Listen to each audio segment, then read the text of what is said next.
I think one thing that none of us can deny is we've come across some very, very strange smartphones on this channel. But today, I think we've got a true winner. This is the Sharp Aquos S2, and it is truly bizarre. It's a phone which has no setup. When you turn it on for the first time, within 10 seconds, you are literally sitting there on the home screen. It has one of the most unusual camera arrangements I've ever seen, kind of similar to the iPhone X, but without any highlighting, so it kind of looks lost in the rear of the smartphone. And the same goes for the flash module. With most smartphones, manufacturers tie the flash module in, so it looks integrated with the phone's design. Here it is completely loose, it almost looks like a wart on someone's face. Let's not forget that when you look closer at these two cameras, one of these lenses is about 5 times the area of the other one.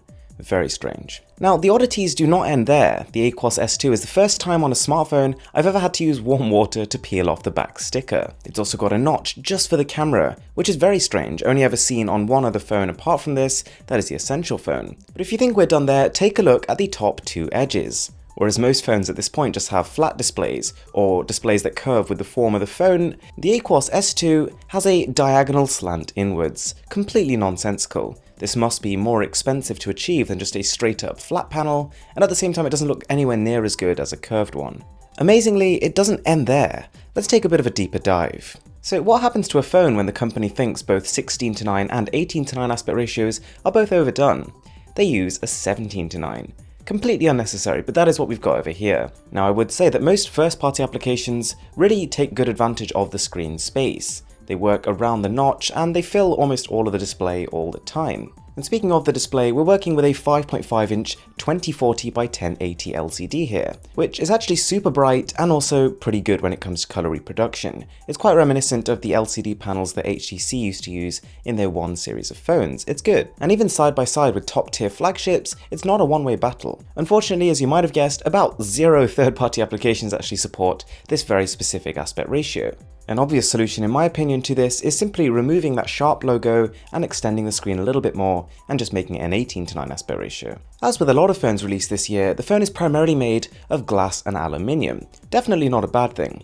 What I would say though is the glass seen on this smartphone is a little bit less high grade than seen on more expensive flagships. There is a little bit of a flex to it, and it does also feel a little bit on the plasticky side. On the other hand, it's extremely light, and when you combine that with the high screen to body ratio on the front of the phone, it makes it feel like a small, compact and nifty little device. Not to mention the aluminium trim going around the sides feels just as premium as it does on any other phone, and the chrome accents on the buttons are definitely a nice touch. On the base model of the Aquos S2, we're packing a Snapdragon 630 and 4 gigs of RAM. That's a pretty good spec sheet considering this is a sub $300 smartphone. There is a very slight perceptible lag when you're using the phone, which is not unusual for a phone at this price, but at the same time is definitely worth pointing out. It doesn't feel quite as responsive as a phone like the Google Pixel 2, but nonetheless it pretty much breezes through the UI. Multitasking is swift, and it's good to see the animations move along at a nice pace.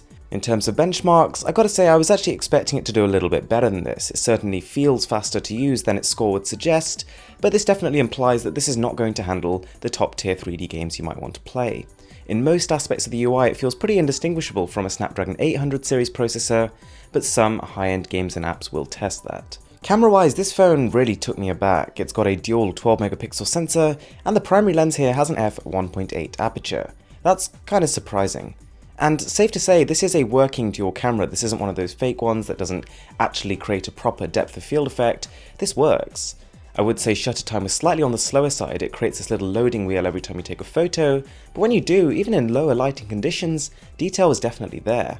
The vibrancy of the photos does leave a little bit to be desired, but of course that can be adjusted afterwards. The detail itself is present. Portrait mode works pretty well too, for the price, but what is really great was the continuous autofocus on the video. This is only 1080p video recording, no 4K here, but the focus time is so fast it felt very much like a more expensive camera. Given how light the phone is, I was pretty impressed they managed to include a 3020 mAh battery. With this, you're looking at a comfortable day of usage. It doesn't offer too much more, and it falls a little bit short when it comes to standby time, but battery life is generally pretty okay. Alright guys, that is the Sharp Aquos S2. And as I said, fascinating, bizarre, strange, unusual, all of these words kind of describe the phone, but don't quite capture just how many odd decisions were made here. It's actually not at all a bad phone, and in fact some of these odd decisions make it a refreshingly unique experience to use. It ticks a lot of boxes, the camera's great, the battery life is good, screen is pretty fantastic, and so I can definitely give this phone a thumbs up. There is also a Plus model available, but to be honest I don't really recommend it. It's a lot more expensive for a benefit that will not be felt very often.